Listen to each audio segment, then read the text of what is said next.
Thank you, Kat. And so now next up is Dr. Ariel Ekblaw. She is also going to be coming in virtually because she's not feeling so well, and for the safety and rest for her, we thought it best, and for her to be able to do her talk virtually. So, Ariel, you're up. Well, Letha and Christy and the PopTech community, it's such a pleasure to be here with you this morning, at least on Zoom. I'm sorry that I could not be there in person.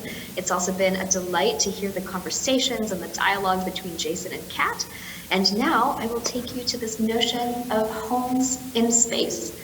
And as they mentioned before, I'm the director of a group at MIT that's really thinking about designing, prototyping, and building the artifacts of our science fiction space future. But we have a certain principle about this type of work that we do and the types of homes that we hope to build. The first principle is that space exploration should never be about escaping Earth. It's not about having a plan B for our planet. I think it's actually really most important to critically appreciate, as Kat so beautifully did with her opening and closing image, that Earth is the best home that humanity will ever have. It is the only planet where the human species has co-evolved with this geosphere over eons. And so part of space exploration is about expanding humanity's horizons, but also getting that perspective that when we go out into space, we can also look back and understand more about our home, this beautiful blue marble of a planet, and what other opportunities there might be in a symbiosis of life between life on the surface and life in the near neighborhood of our solar system, which is really happening at quite a rapid pace. And so part of my job today is to bring you all in to this amazing rapid pace at which we are expanding our human presence into what I like to call the near cocoon around Earth, low Earth orbit. What we like to say is that if Elon Musk and Jeff Bezos and NASA and others are building the rockets to get us there, wherever there may be, Mars, Moon, or beyond, we are building the human lived experience of space.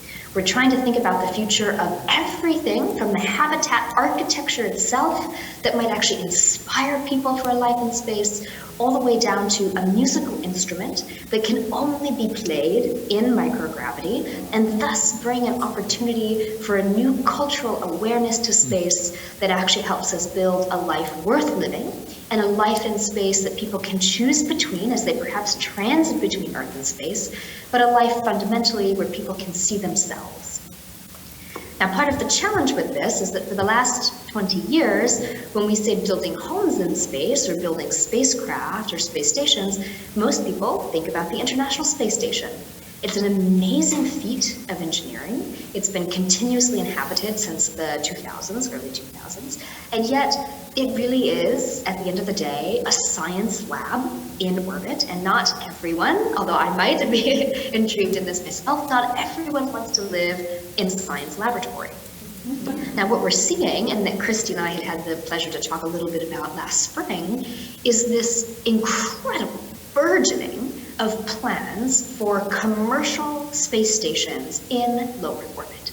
So within the next 5 years, there are 3 commercial space stations that are all very actively working to build infrastructure in LEO, this near-Earth cocoon around the Earth, this near-space cocoon. And that's Axiom, a collaboration with Navigax, and Blue Origin with Orbital Reef. And part of the challenge for all of these stations is that they're still built like this. It's a stunning image, but a challenge, of course, because this is an astronaut doing a really risky maneuver with a robotic arm.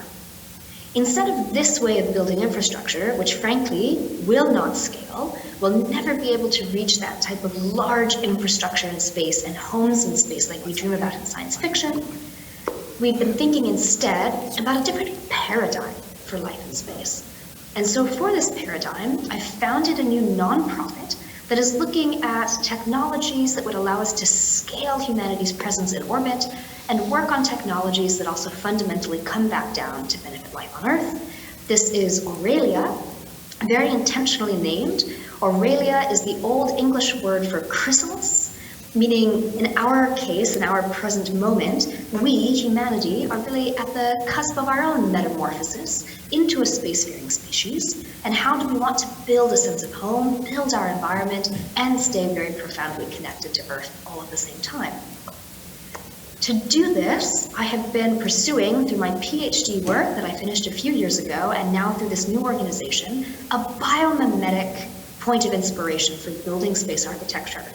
Can we learn from self-assembly in nature to build structures that are modest, piece by piece agglomerations, growing, indeterminate growth of a space architecture of a space station in orbit? I'm now going to flash through a few visual ideas of what this might look like. And the hope is not to say, this is exactly the space habitat that you will all live in 10 years. The hope is more to say, this is a different idea of what life in space might look like. So maybe we live inside of a protein. Each individual module can be sent up from Earth and docked and grow organically so that the inhabitants of that structure have agency and get to design and grow their own life, like adding a new wing onto your house at any moment. Maybe we do rose windows in space because we want a little bit of that sense of the goosebumps that you get when you walk into a beautiful building on Earth and it just inspires you. Can we take away the sterile, modern, industrialist approach to space exploration and bring back cultural heritage and some real texture for life in space? And finally, instead of always living inside tin cans, these fabulous structures, of course, that have kept us safe so far, maybe we live in a nautilus shell.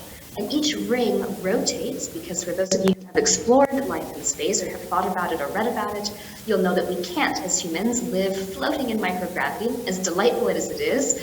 We cannot live long-term in microgravity. We need our station to spin. And so here's an idea for a nautilus shell-inspired artificial gravity spinning station that Aurelia is currently working on. To get to this future, and this is the part that Christy and I have talked about, it's really here already in many ways. We take 25 students on a zero-G flight every year. I charter the entire flight to test out mechanisms, mechanical engineering, art, design, food for life in space. And I've even just signed MIT's first commercial contract to go to the surface of the moon next year. This is an incredibly rapid time frame.